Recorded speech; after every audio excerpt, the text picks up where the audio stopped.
বাপরে বাপ, এই ঘুমটাই যত আপদের কারণ। সেই কখন ঘুমিয়েছি, ঘড়িতে অ্যালার্ম দিতেই ভুলে গেছি। দূর ছাই, এখন আমাকে মাসুল দিতে হবে। এই সময় নদী পার হওয়ার জন্য কোনো নৌকাও থাকবে কিনা সন্দেহ। নিজের সাথে মনে কথা বলতে বলতে আমি সামনে হেঁটে যাচ্ছি। এখন আমার একটাই লক্ষ্য, যে করেই হোক নদী পার হয়ে বড় লাইন।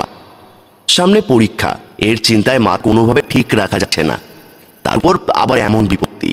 ও, আপনাকে তো আমার পরিচয়টাই দেওয়া হলো না। আমি শঙ্কর ঘোষ, আর 15 দিন পর উচ্চ মাধ্যমিক পরীক্ষা দেব। পড়ালেখা একটু ভালো হওয়ায় পুরো গ্রামের লোকজনের মুখে মুখেই আমার সুনাম। সেই সুনাম ধরে রাখতেই আমাকে এত কষ্ট করতে হচ্ছে। গ্রামের শীতকাল শুরু হয়ে গেছে বেশ কয়েকদিন হলো, আর গ্রামের শীত মানেই সন্ধে হতেই রাতের আবহ শুরু হয়ে যাওয়া। হয়েছেও তাই। আশেপাশে একটা মানুষকেও দেখতে পাচ্ছি না। একা একা হাঁটতে কেমন যেন অদ্ভুত লাগছে। এমন না যে গ্রামের রাস্তা দিয়ে আমি রাতের বেলা একা হাঁটি না, কিন্তু আজকের ব্যাপারটা আসলেই আলাদা। কেমন যেন মনে কুডাক দিচ্ছে। কিন্তু এসব চিন্তা করে থেমে গেলে চলবে না। এখন মাথা থেকে এ সমস্ত চিন্তা ঝেড়ে ফেলে আমাকে শুধু সামনের লক্ষ্যের দিকে তাকিয়ে থাকতে হবে। আশেপাশের কোনো কিছুকে তোয়াক্কা না করে সোজা হেঁটে যেতে লাগলাম। হাঁটতে হাঁটতে হঠাৎ আমি দেখতে পেলাম নদীর পাড়ের আগের বিশাল তাল গাছটার উপরে কি যেন একটা বসে আছে। দূর থেকে মনে হলো কেউ সাদা চাদর গায়ে দিয়ে তাল গাছের ওপর বসে আমাকে আক্রোশ নিয়ে দেখছে। এবার আমি আর আমার আগের গতি ধরে রাখতে পারলাম না। ভয়ে আমার পুরো শরীর অসাড় হয়ে আসতে লাগলো। আমার মনে হচ্ছে সেই জিনিসটা যে কোনো সময় আমার উপর লাফিয়ে পড়তে পারে। আমি রীতিমতো ভয়ে কাঁপতে লাগলাম। ওটা কি গাছের উপর? হে বিধাতা, রক্ষা করো আমায়, রক্ষা করো। এক মনে বিধাতাকে ডাকতে ডাকতে হঠাৎ করেই বিধাতা যেন আমার কথা শুনলেন। আচমকা জোরে বাতাস হওয়ায় গাছের ওপর থাকা সাদা কাপড়টি মাটিতে এসে পড়ল। আমি দেখতে পেলাম এটা শুধুমাত্র একটা সাদা কাপড় ছাড়া আর কিছুই না। নিজের বোকামির জন্য হেসে আমি নিজে নিজেই বললাম, হাই কপাল, আমি কি জিনিসকে কি ভেবে বসেছিলাম। এটা তো সামান্য একটা চাদর, নিশ্চয়ই কারো বাড়ি থেকে ঝোড়ো বাতাসে উড়েই গাছের উপর এসে পড়েছিল। আমি সেটা নিয়ে বেশি না ভেবে চাদরটি তাল গাছের নিচে একটা ছোট পাথর দিয়ে চাপা দিয়ে রেখে গেলাম। পরবর্তীতে এই রাস্তা দিয়ে কেউ গেলে চাদরটি দেখতে পেলে বুঝতে পারবে এটা কারো বাড়ির চাদর। এখন এসব নিয়ে ভাবার আর সময় নেই আমার। আমি আবারও পা চালিয়ে অবশেষে নদীর পাড়ে পৌঁছে গেলাম। নদীর পাড়ে যেতেই আমার মন ভেঙে গেল। একটা নৌকাও নেই, এই ভয়টাই পাচ্ছিলাম। আমাদের গ্রামের সন্ধে হলেই সবাই খেয়া পারাপার বন্ধ করে রাখে, আবার ভোরবেলা যে যার কাজে ফিরে আসে। আমি তৃষ্ণার্ত কাকের মতো এদিক ওদিক ঘাড় ঘুরিয়ে তাকাতে থাকলাম, যদি ভাগ্যক্রমে কোনোভাবে কারো দেখা পাওয়া যায়। একসময় দেখতে পেলাম নদীর ঘাটে আরো কিছুটা দূরে এক মাঝি নৌকার উপর বসে আছে। আমার যেন ধরে প্রাণ ফিরে এলো। আমি পা চালিয়ে সেখানে পৌঁছতেই আবারও আমার মুখটা বিষণ্ণতায় ছেয়ে গেল।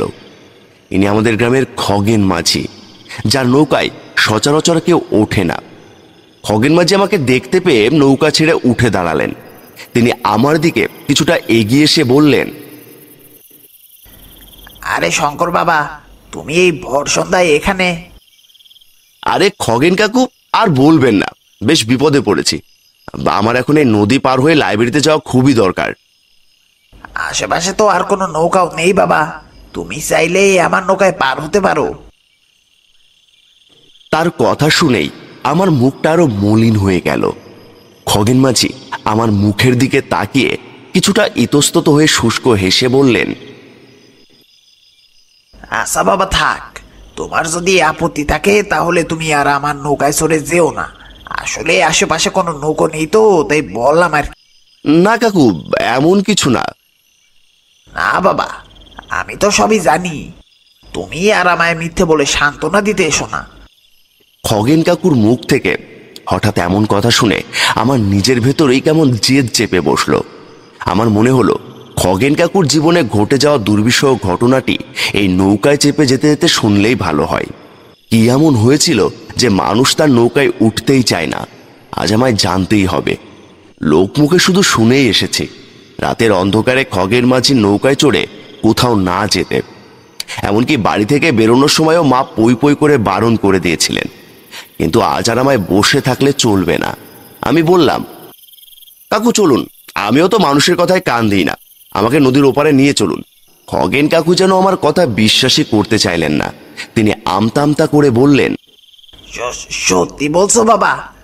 তুমি আমার নৌকোয় করে নদী পার হবে? এইবার বিশ্বাস হচ্ছে তো? এবার তাড়াতাড়ি আসুন কাকু, নৌকায় ঠেলা দিন। হ্যাঁ হ্যাঁ বাবা, এখনই নৌকো ছাড়ছি। খগেন কাকু চার থেকে নৌকা ভাসিয়ে দিয়ে নিজে উঠে পড়লেন। এরপর নদীতে বৈঠা ফেলে ছলাৎ ছলাৎ আওয়াজ তুলে নৌকা ধীরে ধীরে সামনের দিকে এগিয়ে নিয়ে যেতে লাগলেন। সন্ধে কতটুকু হয়েছে তা বোঝার উপায় নেই। আশেপাশে শীতের আকাশে একটু একটু কুয়াশা দেখা যাচ্ছে। মনে হচ্ছে এখন সন্ধে কম, নিশুতি রাত বেশি। নদীর বুকে তোলা নৌকার ছলাৎ ছলাৎ আওয়াজ কেমন যেন এক মন মাতানো সুর তুলছে আমার মস্তিষ্কে। আমি চোখ বন্ধ করে হালকা শীত এবং সুরটি অনুভব করতে পারলাম। হঠাৎ আমার মনে হলো নৌকাটি কেমন যেন অস্বাভাবিকভাবে দুলছে। আমি আতঙ্কিত হয়ে খগেন কাকুর দিকে তাকিয়ে জিজ্ঞেস করলাম, কাকু কি হয়েছে? নৌকা এভাবে দুলছে কেন? নৌকার নিচে কিছু পড়েছে নাকি? আমি দেখতে পেলাম খগেন কাকুর চোখ মুখে কেমন যেন ভয়ের ছাপ ফুটে উঠেছে। তিনি অপরাধীর মতো মুখ করে আমায় বললেন, বাবা, আমায় ক্ষমা করে দাও। আমি তোমায় এই নৌকায় উঠতে চাইনি, কিন্তু এতদিন পর হঠাৎ আমার নৌকায় একজন উঠেছে দেখে আমি আর নিজের খুশি সামলাতে পারিনি। আমার তোমাকে আগেই বলা উচিত ছিল। খগেন কাকুর মুখ থেকে এমন অদ্ভুত কথাবার্তা শুনে আমি এক অজানা অশরীরীর ভয়ে সিঁটিয়ে উঠলাম। কি বলছেন কাকু এসব? কি বলতে চেয়েছিলেন তিনি আমায়? আমি আর কোনো রকম ভনিতা না করেই জিজ্ঞেস করলাম, কাকু কি হয়েছে সত্যি করে বলুন তো? আর আপনার নৌকায় মানুষ কেন উঠতে চায় না? আজ কোনো কিছু আমার কাছ থেকে লুকোবেন না আপনি। খগেন কাকু কাপা কাপা গলায় বললেন, সে সে এসে গেছে। কে এসে গেছে? কার কথা বলছেন আপনি? চারিদিকে তাকিয়ে দেখুন কাকু, এখানে আপনি আর আমি ছাড়া কেউ নেই। কাকু যা বলবেন স্পষ্টভাবে বলুন। কিন্তু এমন এক পরিবেশে এসে গল্প করা কি ঠিক হবে বাবা? আপনি দয়া করে বলুন কাকু, কিসের ভয় পাচ্ছেন শুধু শুধু? বেশ খানিকক্ষণ জোড়াজোড়ির পর অবশেষে খগেন কাকু বেশ কিছুক্ষণ ইতস্তত করে তার জীবনের দুর্বিষহ গল্পটি আমায় বললেন। পুরো গল্প শুনে আমার মনে হচ্ছিল সমস্ত কিছু যেন আমার চোখের সামনেই ঘটছে।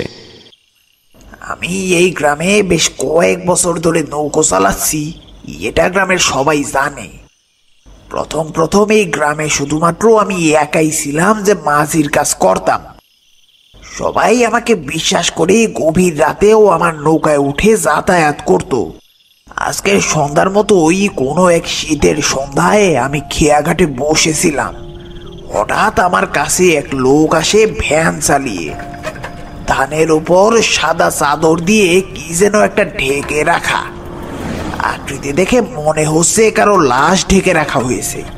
ভ্যান চালকটি আমার কাছে এসে দাঁড়িয়ে বলল, খগেনদা, এই লাশটা একটু নদী পার করে দিতে পারবে?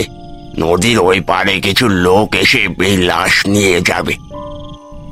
সে কি, এই লাশ আমি একা নিয়ে যাব?